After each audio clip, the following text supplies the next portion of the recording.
हाँ जी बच्चों, तो लास्ट क्लास में हमने आपके साथ डिस्कस कर लिया था रिटायरमेंट का पूरा कॉन्सेप्ट, वो सारे अच्छे से क्लियर हो गए थे। तो आज हमको उसी के क्वेश्चंस आपके साथ इंपॉर्टेंट वाले सारे डिस्कस करने।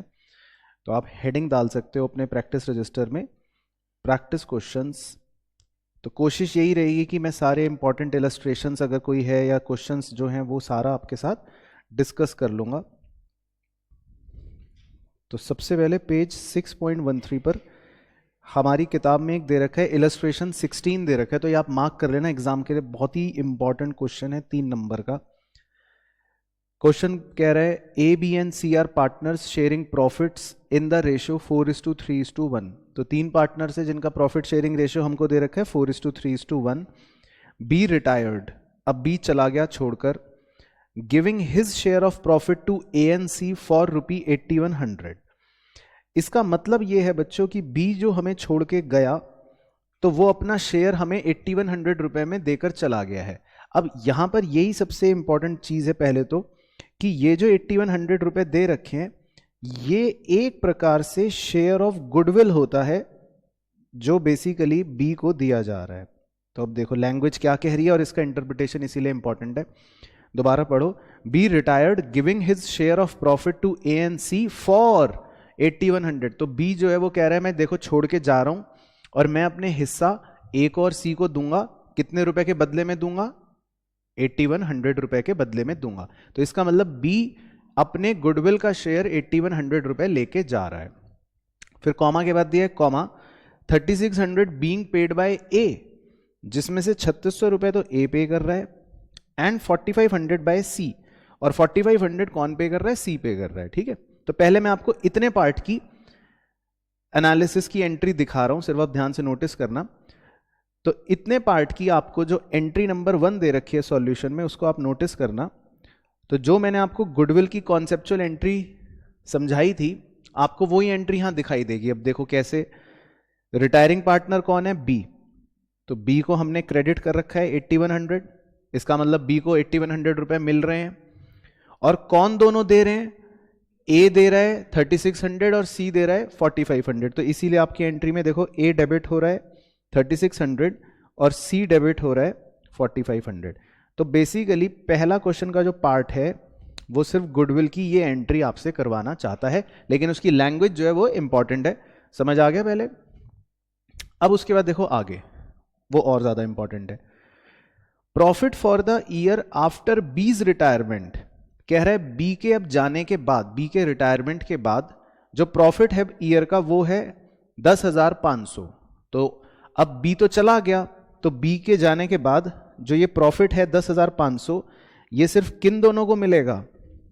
ए और सी को मिलेगा। तो बस क्वेश्चन यही कह रहा है you are required to give necessary journal entries, वो तो हम चलो कर लेंगे। और सेकंड पार्ट में कह रहा है calculate the new profit sharing ratio and distribute the profits between A and C. तो इसमें जो मेन फोकस है मेरा वो ये कि नया प्रॉफिट शेयरिंग रेशियो हमें कैसे निकालना है, पहली बात तो ये, और फिर जो प्रॉफिट आएगा या मतलब जो दे रखा है प्रॉफिट उसको ए और सी के बीच में हम कैसे डिस्ट्रीब्यूट करेंगे। तो पहला फर्स्ट पार्ट क्लियर हो गया वो अच्छे से, ठीक है। तो वो रजिस्टर में हम नया रेशियो निकालते हैं साथ साथ।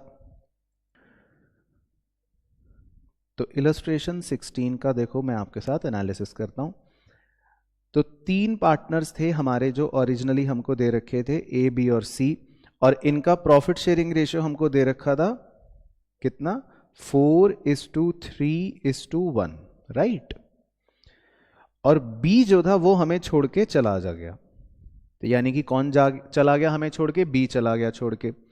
तो बी के जाने के बाद बी का शेयर अब किन दोनों को मिल जाएगा? ए को और सी को मिल जाएगा। तो पहले इतनी मैथमेटिक्स समझते हैं। तो आप देखो जो बी का शेयर है यानी कि 3/8 उसको मैं बी में से माइनस कर रहा हूं, क्योंकि बी तो अब चला गया तो बी का तो अल्टीमेटली 0 ही बच जाना है जाने के बाद।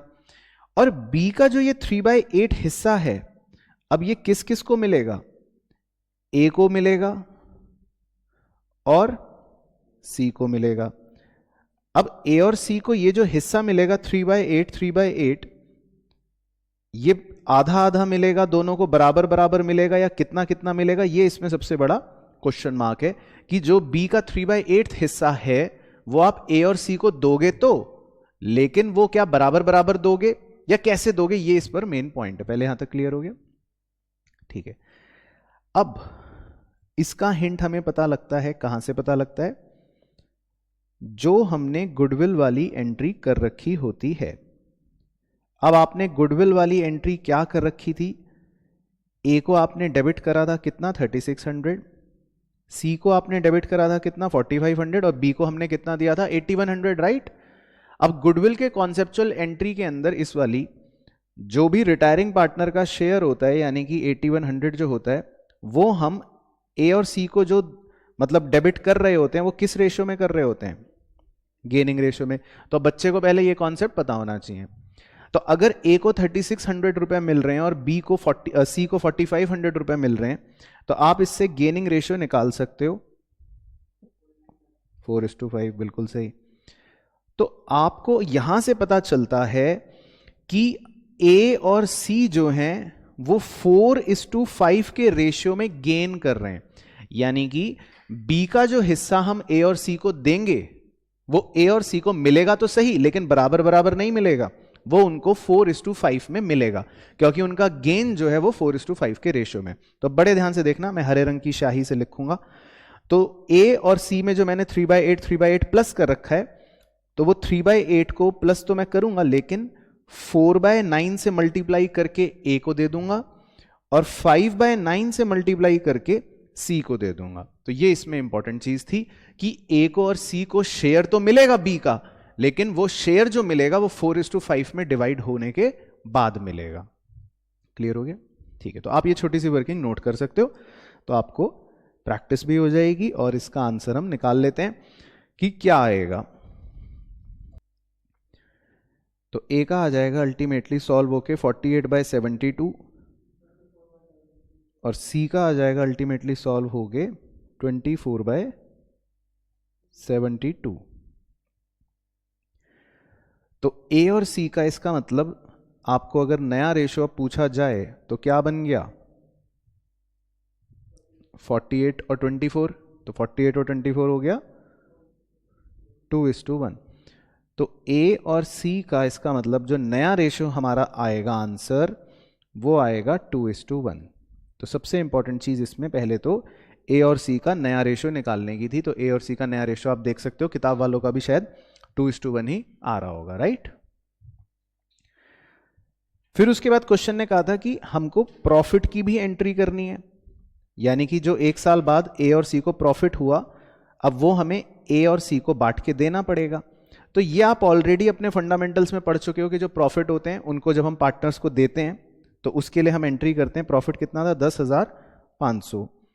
तो P&L appropriation account debit 2A 2C, और ये प्रॉफिट हम उनको नए रेशियो में बांट के दे देंगे, यानी 2:1 में दे देंगे। तो 2:1 में आप इसको बांटोगे तो ये आ जाएगा 7,000 ए को और 3,500 सी को, ठीक है ना? तो बीइंग प्रॉफिट डिस्ट्रीब्यूटेड। तो आपको इस क्वेश्चन में 3 नंबर का बिल्कुल प्योर एग्जाम क्वेश्चन है, 2 एंट्री मेन करनी है और एक नया रेशियो निकालना है। समझ आ गया? तो ये था बढ़िया क्वेश्चन। तो अब एक इलस्ट्रेशन डिस्कस करते हैं आपके साथ, इलस्ट्रेशन 24। इसको भी आप इंपॉर्टेंट मार्क कर लेना एग्जाम के लिए, क्योंकि एग्जाम में जो 5 नंबर का अगर क्वेश्चन आता है या किसी भी और नंबर का क्वेश्चन आता है तो इसमें से कोई कॉन्सेप्ट वो ले सकता है। तो हमको सारी बारीकियां पता होनी चाहिए। अब देखो क्वेश्चन क्या कह रहा है। M, N and G were partners in a firm sharing profits and losses in the ratio 5:3:2। तो देखो हमको 3 पार्टनर्स दे रखे हैं, उनका रेशियो दे रखा है। On 31 March 2016 their balance sheet was as under. उनकी एक बैलेंस शीट दे रखी है। तो बैलेंस शीट अगर आपको दे रखी होगी तो उसमें आपको हमेशा 1-2 बातों का ध्यान रखना है। चॉकलेट्स अगर कोई नजर आ रही है उसको मार्क कर लेते हैं। जैसे हमको दे रखी है जनरल रिजर्व, कितने रुपए? 30,000। अब जनरल रिजर्व का क्या ट्रीटमेंट करते हैं हम लोग? डिस्ट्रीब्यूट करना है आपको ओल्ड रेशियो में सभी पार्टनर्स के बीच में। तो अल्टीमेटली ये 30,000 रुपए तीनों ही पार्टनर्स के बीच में 5:3:2 में बट जाएंगे। फिर इसी तरह एसेट साइड में हमको debtor, provision, stock, machine, patent, building के नीचे दे रखा है P&L। तो एसेट साइड में P&L का मतलब होता है एक तरह से ये डेबिट बैलेंस है, यानी कूड़ा है। फिक्टिशियस एसेट है 25,000 का, तो फिक्टिशियस एसेट का भी क्या ट्रीटमेंट है? राइट ऑफ कर देना है ओल्ड रेशियो में। तो ये भी हमारा 5:3:2 में पार्टनर्स के बीच में राइट ऑफ हो जाएगा। तो ये तो हो गई पहले बैलेंस शीट ट्रीटमेंट्स। अब उसके बाद उसने बोला M retired on the above date, तो एम जो है वो रिटायर हो गया, तो देखो पहला पार्टनर एम जो है वो रिटायर हो गया, तो अब सिर्फ कौन दोनों बच गए, एन और जी। फिर उसके बाद कह रहा है नंबर 1 पॉइंट, देखो ये एडजस्टमेंट इंपॉर्टेंट है। नंबर 1 में कह रहा है debtors of ₹2000 will be written off as bad debts, बस कट। अब बैड डेट्स जब भी एडजस्टमेंट में होते हैं, वो कहता है कि आपके बैड डेट्स हो गए 2000 रुपए के, तो मैंने आपको सिखा रखा है कि सबसे पहले अगर मैं जर्नल एंट्री के रूप में बात करूं तो बैड डेट्स की सबसे पहले जर्नल एंट्री होती है कि बैड डेट्स अकाउंट डेबिट 2000 रुपए टू डेटर, क्योंकि बैड डेट्स जब भी होंगे वो हमारे डेटर की वैल्यू को क्या कर देंगे, कम कर देंगे। तो हमारे को एक जर्नल एंट्री के रूप में समझने के लिए बता रहा हूं, बैड डेट्स की पहली एंट्री होती है हमेशा bad debts account debit to debtor. Okay, अब ये जो बैड डेट्स होते हैं हमें इन्हें राइट ऑफ करना पड़ता है, यानी कि अगर मैं सेकेंड एंट्री की बात करूं, एंट्री नंबर 2, तो मुझे अपने बैड डेट्स को क्रेडिट करना पड़ता है कि मेरे बैड डेट्स हो गए 2000, तो इन्हें अब मैं राइट ऑफ करता हूं, तो मुझे कुछ ना कुछ डेबिट में लिखना पड़ता है। अब आमतौर पे तो हम मानते हैं कि बैड डेट्स होना हमारा नुकसान है, तो हम इसलिए रिवैल्यूएशन अकाउंट को डेबिट कर देते हैं, लेकिन वो डेबिट करने से पहले हमें यह भी देखना होता है कि क्या हमने कोई प्रोविजन पहले से बना रखा है। तो आप देखो डेटर्स के अगेंस्ट में ऑलरेडी एक प्रोविजन पहले से बना हुआ है, कितने रुपए का, 5000 का, और हमारे बैड डेट्स कितने हुए हैं, सिर्फ 2000, तो इसका मतलब हम उसमें से एडजस्ट कर सकते हैं। तो जर्नल एंट्री के रूप में अगर मैं बोलूं तो मेरी जर्नल एंट्री होगी provision for doubtful debts account debit to bad debt, यानी कि जो 2000 रुपए के हमारे बैड डेट्स हुए हैं उन्होंने पहले डेटर को कम कर दिया।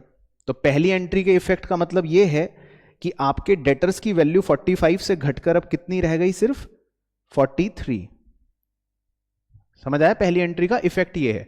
और सेकेंड एंट्री का इफेक्ट ये है कि उन बैड डेट्स को हमने राइट ऑफ कर दिया, किनके अगेंस्ट, प्रोविजंस के अगेंस्ट। तो इसका मतलब है सेकेंड एंट्री का इफेक्ट ये है कि अब हमारे प्रोविजंस भी 5000 से घटकर सिर्फ कितने रह गए हैं, 3000।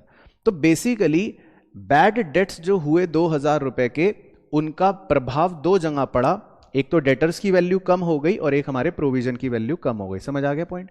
तो अब मेरा आपसे प्रश्न है, क्या ये 2000 रुपए रिवैल्यूएशन अकाउंट में जाएंगे, नहीं जाएंगे, बिल्कुल सही, क्योंकि एंट्री में हमने कहीं रिवैल्यूएशन का यूज ही नहीं करा। तो ये काफी बच्चों का डाउट पॉइंट भी होता है या गलत होने की संभावना होती है। तो इस एंट्री में या इस पॉइंट में बैड डेट्स 2000 रुपए के रिवैल्यूएशन में नहीं जाएंगे, क्योंकि हमने उसको रिवैल्यूएशन में डाला ही नहीं, उन बैड डेट्स को तो हमने प्रोविजन के अगेंस्ट ही एडजस्ट कर दिया। अच्छा, हाइपोथेटिकली पूछ रहा हूं, अगर मान लो हमारे बैड डेट्स होते 8000 के, 8000 के, तो फिर हम सेकेंड एंट्री के टाइम पर क्या प्रोविजन में से पूरे 8000 एडजस्ट कर पाते? ठीक है, तो हमें फिर प्रोविजन से 5000 ही एडजस्ट करना पड़ता और बचे हुए 3000 के लिए फिर हम रीवैल्यूएशन से डेबिट करते। उस केस में फिर आपको रिवैल्यूएशन को 3000 डेबिट करना पड़ता। परफेक्ट। अब उसी के आगे लिखा है एडजस्टमेंट में, provision of 5% on debtors for bad and doubtful debts will be maintained. अब वो कह रहा है कि हमें प्रोविजन ना 5% क्रिएट करना है या बनाना है डेटर्स के लिए। तो अब आपके देखो डेटर्स की रिवाइज्ड वैल्यू कितनी हो चुकी है, 43,000 हो चुकी है ना। तो 43,000 आपके अब डेटर्स की रिवाइज्ड वैल्यू जो हो गई, इसका अगर आप 5% कैलकुलेट करते हो तो ये कितना आएगा, 2150। तो मैं लिख लेता हूं, तो ये आएगा 2150। पहले आपको फिगर क्लियर हो गई। तो 43,000 हमारे डेटर्स की रिवाइज्ड वैल्यू है, और 43,000 का अगर आप 5% प्रोविजन कैलकुलेट करते हो तो वो आ जाएगा 2150, राइट।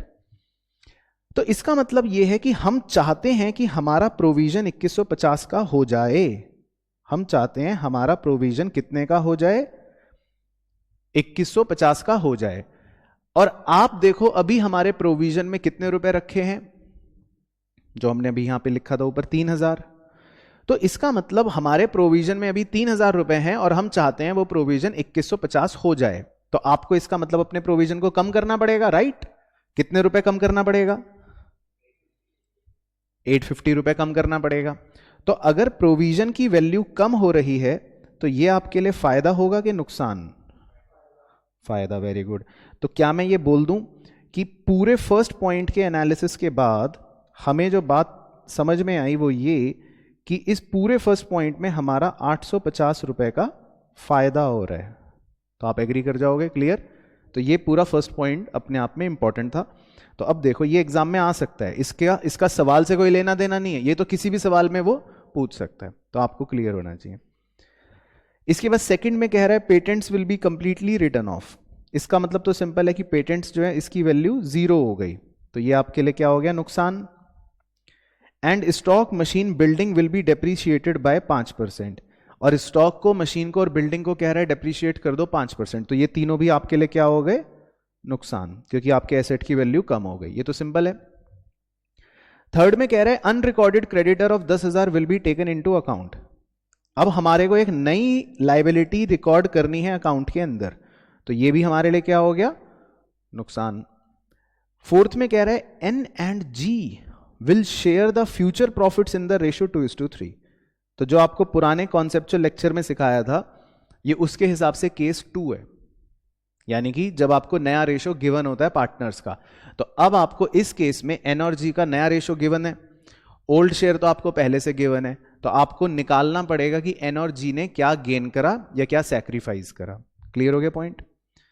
और लास्ट पॉइंट नंबर 5 जो मैंने आपको कहा था कि रिटायरमेंट में ये हमेशा देगा कि goodwill of the firm valued at the time of AIIMS retirement is 3 lakh. तो एम के रिटायरमेंट पर गुडविल की वैल्यू हमको कितने रुपए दे रखी है? 3 लाख रुपए दे रखी है। तो इसकी एंट्री हमने सीख रखी थी, एक बार बोलना ओरली क्या थी कॉन्सेप्चुअल एंट्री? गेनिंग पार्टनर्स को डेबिट करना है, 2 सैक्रिफाइसिंग पार्टनर अगर कोई होगा, और 2 रिटायरिंग पार्टनर का शेयर निकालना। और सबसे पहले कसम क्या खिलवाई थी? कि पहले रिटायरिंग पार्टनर को शेयर देना है। परफेक्ट। चलो, तो मैं आपको दूंगा अब 10 मिनट, आपको मेरे लिए जर्नल एंट्रीज पास करनी है, जो भी मैंने डिस्कशन करा उसकी, फिर हम डिस्कस करेंगे आफ्टर 10 मिनट्स। चलो बच्चों, तो अब देखो इसके अंदर सबसे पहले एंट्रीज में काउंट करवाता हूं जो आपने करी होंगी या करनी चाहिए। तो सबसे पहले हमने मार्क करा था बैलेंस शीट में जनरल रिजर्व, तो एक एंट्री आपने जनरल रिजर्व को डिस्ट्रीब्यूट करने की करी होगी, general reserve account debit to M to N to G, तीनों, ठीक है, ये हो गई। फिर उसके बाद आपने मार्क करा था एक एसेट साइड में पीएनएल का डेबिट बैलेंस, तो उसको राइट ऑफ करने की एक एंट्री करी होगी, वो हो गई होगी आपकी पार्टनर अकाउंट डेबिट्स, जो भी हैं तीनों टू पीएनएल। ओके, ठीक है। फिर उसके बाद मैंने आपको बैड डेट्स की एक एंट्री लिखवाई दी थी, bad debts account debit to debtor, वो हो गई, और बैड डेट्स को हमने राइट ऑफ कर दिया था प्रोविजन से, वो हो गई थी। वहां तक हमने डिस्कस में कर लिया था। अब मैं उसके बाद दिखाता हूं एंट्री नंबर 5 से बेसिकली किताब में क्या है। एंट्री नंबर 5 के में हमने देखो निकाला था ना कि हमारा कितना फायदा हुआ पॉइंट नंबर 1 में 850 का। तो एंट्री नंबर 1 जो है वो है provision for doubtful debt account debit to revaluation, क्योंकि हमारा क्या हो रहा है? फायदा हो रहा है। जब भी फायदा होगा तो हम अपने रिवैल्यूएशन को क्या करते हैं? क्रेडिट करते हैं, राइट? तो जर्नल एंट्री आपकी ये बन गई, provision for doubtful debt account debit to revaluation, 850 रुपए का फायदा। क्लियर? फिर उसके बाद याद है सेकंड पॉइंट में उसने कहा था डेप्रिसिएशन था और पेटेंट्स को राइट ऑफ कर दो, तो हमने लिखा था नुकसान। तो जब जब भी नुकसान होता है तो हम अपने रिवैल्यूएशन को क्या कर देते हैं? डेबिट कर देते हैं। तो आपकी एंट्री हो गई revaluation account debit to patent, to stock, to machine और टू बिल्डिंग। तो जितने भी एसेट्स में गिरावट हुई वो सारे के सारे क्रेडिट हो गए। ये क्लियर है एंट्री? फिर उसके बाद एक एंट्री थी कि हमने नई लायबिलिटी को रिकॉर्ड करना है, यानी अनरिकॉर्डेड लायबिलिटी को, तो ये भी हमारे लिए नुकसान हो गया था, तो इसीलिए एंट्री हो गई revaluation account debit to creditor, liability create हो गई नई वाली।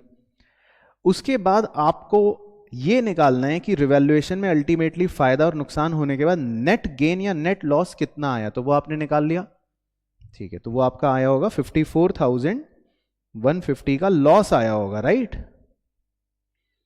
तो इस लॉस को हम तीनों ही पार्टनर्स के ओल्ड रेशियो में डिस्ट्रीब्यूट कर देते हैं। तो इसकी एंट्री आपकी बन गई M debit, N debit, G debit to revaluation. तो क्लियर है सब बच्चों को प्रोसेस? फिर उसके बाद गुडविल की एंट्री, तो गुडविल आपको 3 लाख रुपए दे रखी थी, तो मैंने सबसे पहले कहा था कसम खा लो कि एम का शेयर निकालना है, तो एम का शेयर कितना है इसमें? 5/10। तो एम को हम कितने रुपए देंगे? 1,50,000। फिर उसके बाद आपने वर्किंग नोट में निकाला होगा एन और जी का old share minus new share करके कि उनका गेनिंग क्या आ रहा है, तो उनका गेनिंग कितना कितना आ रहा था 1:4, मतलब रेशो 1:4 बन गया था गेनिंग रेशो। तो आपको अब इस 1,50,000 को 1:4 में डेबिट करना पड़ेगा। तो एन के डेबिट में आ जाएगा 30,000 और जी के डेबिट में आ जाएगा 1,20,000। ये क्लियर होगी गुडविल की एंट्री, इसमें किसी को डाउट तो नहीं है? परफेक्ट। और सबसे लास्ट एंट्री और सबसे इंपॉर्टेंट सितारा एंट्री, जो हमारा मेन कॉन्सेप्ट था कि रिटायरिंग पार्टनर का जो भी बैलेंस बचता है, तो हमने पढ़ा था कि अगर क्वेश्चन साइलेंट होता है तो हम मान लेते हैं कि वो हमने एक तरह से उसके लोन में ट्रांसफर कर दिया। तो आपको एंट्री के फॉर्म में मैं बता देता हूं, याद करनी पड़ेगी एंट्री कि रिटायरिंग पार्टनर का capital account debit to retiring partner का लोन अकाउंट। तो एंट्री तो है ये, तो इसीलिए आप लास्ट एंट्री देख रहे हो, M capital account debit to M loan account. पहले एंट्री समझ आ गई किस चीज की है, उसके बैलेंस को लोन अकाउंट में ट्रांसफर करने की। अब उसका बैलेंस आप निकालोगे कैसे? आपको उसकी कैपिटल का बैलेंस कितने रुपए दे रखा था 1,50,000, उसके अंदर आपने उसको जनरल रिजर्व दिया 15,000, वो ऐड कर लिया। उसके अंदर आपने उसको गुडविल का शेयर दिया 1,50,000, वो ऐड कर लिया। उसके बाद आपने पीएनएल का डेबिट बैलेंस जो था फिक्टिशियस एसेट, वो माइनस कर दिया क्योंकि वो आपने उसको डेबिट करा था। और जो रिवैल्यूएशन का लॉस आपने निकाला उसमें उसका हिस्सा था 27,075, 27,075, वो माइनस कर दिया। तो जब आप एम का बैलेंस निकालोगे या बैलेंस कैलकुलेट करोगे तो वो बैलेंस कैलकुलेट करके आ जाएगा 2,75,425, यानी कि 2,75,425। तो इसीलिए आप जो लास्ट एंट्री में अमाउंट देख रहे हो वो ये देख रहे हो। तो ये अमाउंट आपको एंट्री करनी पड़ेगी, ये ध्यान रखना, क्योंकि रिटायरिंग पार्टनर का जो बैलेंस आता है उसे हम उसके लोन अकाउंट में ट्रांसफर करते ही करते हैं। तो इस बात का ध्यान रखना है। क्लियर पूरा प्रोसेस? तो नेक्स्ट क्वेश्चन जो है वो है 24। ये भी एग्जाम के लिए एक इंपॉर्टेंट क्वेश्चन है, क्योंकि कई बार हम इस तरह के क्वेश्चन इग्नोर कर देते हैं प्रिपरेशन में, तो ये ध्यान रखना है। अब ये क्वेश्चन कैसा आएगा पढ़ता हूं फिर आपको बताता हूं इसमें क्या होता है। A, B and C were partners sharing profits and losses in the ratio of 2:2:1। तो 3 पार्टनर्स हैं, उनका हमको रेशियो दे रखा है 2:2:1। B retired on 31 March 2021, B retire हो गया। On the date of his retirement sum of the assets and liabilities appeared in the books as follows. तो हमको कुछ एसेट्स और लाइबिलिटीज दे रखी हैं जो बुक्स में ऑलरेडी अपीयर कर रही हैं। क्रेडिटर है, बिल्डिंग है, प्लांट एंड मशीनरी है, स्टॉक है, फिनिश्ड गुड्स का स्टॉक है और डेटर्स है। Following was agreed among the partner on B's retirement. तो A B C D E F के बाद मैं नीचे आ रहा हूं, कह रहा है पास नेसेसरी जर्नल एंट्रीज। तो ऐसे सवाल में आपको हर पॉइंट की अलग जर्नल एंट्री करनी पड़ती है। To record the above adjustment and prepare the revaluation account. तो रिवैल्यूएशन अकाउंट तो चलो बन जाएगा, मेरा फोकस है मेन जर्नल एंट्रीज पर, क्योंकि काफी बार बच्चे वो इग्नोर करते हैं। तो अब इसमें 1 बाय 1 बस जर्नल एंट्री डिस्कस कर लेंगे ओरली, आप मुझे बता दे रहना। ए में लिखा है building to be appreciated by 20%। तो इसकी जर्नल एंट्री क्या होगी? बिल्कुल सही, building account debit to revaluation. तो हमेशा ध्यान रखना है, अगर आपका फायदा हो रहा है तो आप रिवैल्यूएशन को क्रेडिट कर दोगे, राइट? और अमाउंट इसका आप निकाल ही लोगे 20% बिल्डिंग का। इसी तरह second, plant and machinery to be reduced by 10%। बिल्कुल सही, revaluation account debit to plant and machinery, क्योंकि जब भी हमारा नुकसान होगा तो हम रिवैल्यूएशन को डेबिट कर देंगे। फिर number C, provision of 5% on debtor to be created for doubtful debts. Revaluation account debit to provision for doubtful debts, क्योंकि ये भी नुकसान है, तो जब भी नुकसान होगा तो रिवैल्यूएशन को डेबिट करना है। उसके बाद D, stock of raw material to be valued at 18,000 and finished goods at 35,000। तो रॉ मटेरियल का स्टॉक कह रहा है अब 18,000 रुपए वैल्यू हो गया। Revaluation account debit to stock of raw material 2,000 रुपए, ठीक है, क्योंकि नुकसान हो गया। और फिनिश्ड गुड्स का स्टॉक हो गया है 35,000 का। सही, stock of finished goods account debit 5,000 to revaluation account 5,000, ठीक है, समझ आया ना? इसी तरह E, an old computer previously written off was sold for 2,000 as scrap. तो इसकी एंट्री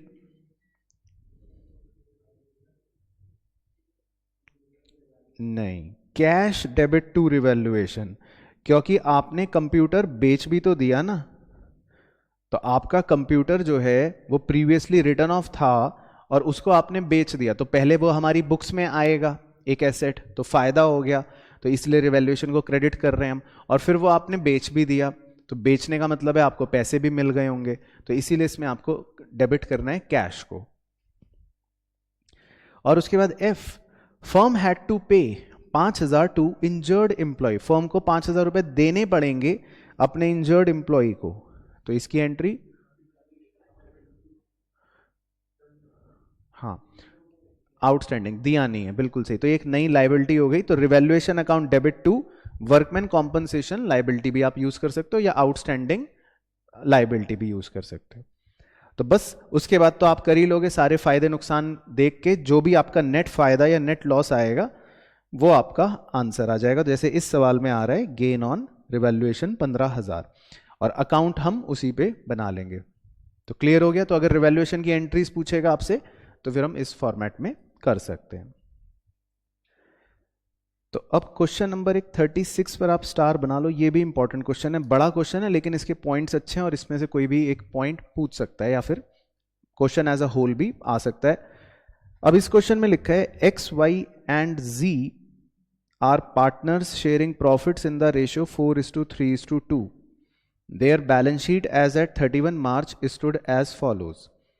अब बैलेंस शीट के अंदर एक बार देखते हैं कि हमको क्या क्या दे रखा है। लाइबिलिटीज में क्रेडिटर्स है, एक्स वाई जेड की कैपिटल है, एसेट्स में कैश एट बैंक है, सन्ड्री डेटर है, प्रोविजन है, स्टॉक है, प्लांट एंड मशीनरी है, लैंड एंड बिल्डिंग है, और वाइज लोन है।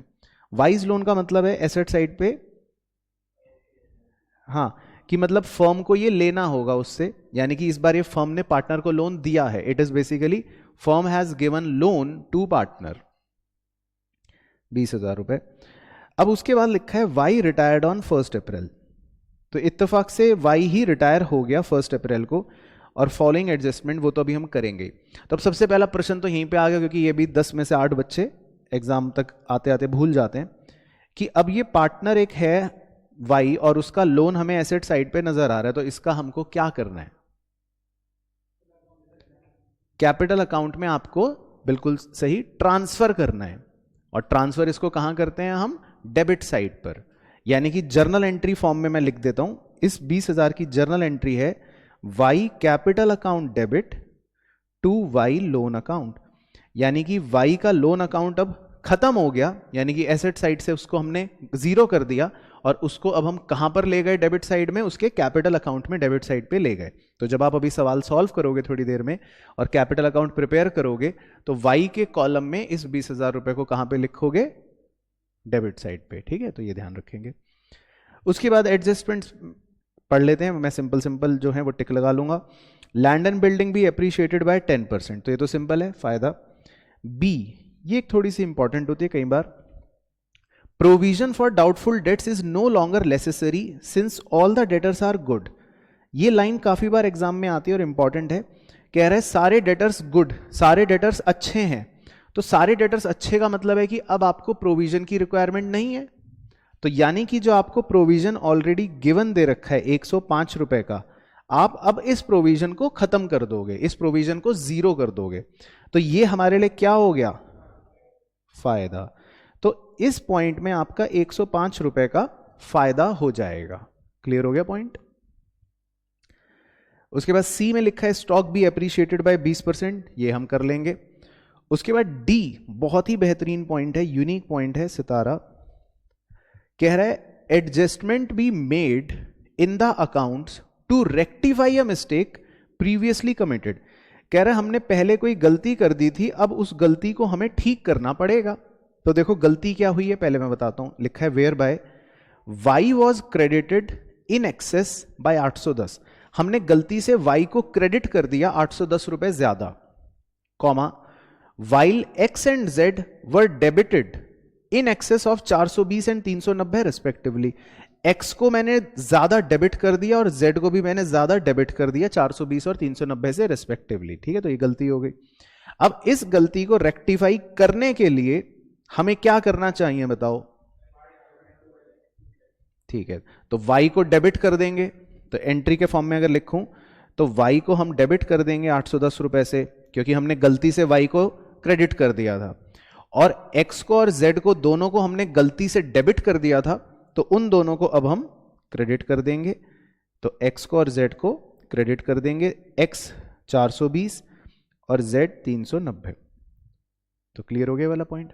अच्छा, अब ये पॉइंट क्यों इंपॉर्टेंट है, आपने जैसे ही ये रेक्टिफाइंग एंट्री पास करी y debit to x to z, तो आपको जब कैपिटल अकाउंट बनाने होंगे तो इसकी पोस्टिंग करते समय y के कैपिटल में डेबिट साइड में पोस्ट करना पड़ेगा और x के और z के कैपिटल में क्रेडिट साइड पे पोस्ट करना पड़ेगा। इस बात का ध्यान रख लेंगे।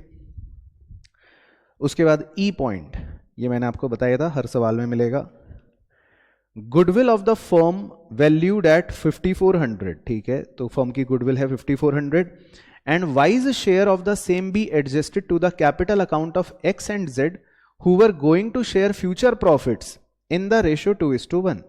ठीक है, तो y के जाने के बाद फ्यूचर रेशियो 2:1 हो गया, वो तो वैसे यही होना था, और गुडविल 5400 की हमें दे रखी है, तो इसका आपको पता ही है एंट्री, गुडविल का शेयर y का निकाल लोगे तो y को क्रेडिट कर दोगे, और x और z गेनिंग पार्टनर्स होंगे तो उन दोनों को डेबिट करना पड़ेगा, तो आपको एक गुडविल की एंट्री करनी पड़ेगी। और उसके बाद f, last point, it was decided by x and z to settle the y's account immediately. इसका मतलब क्या,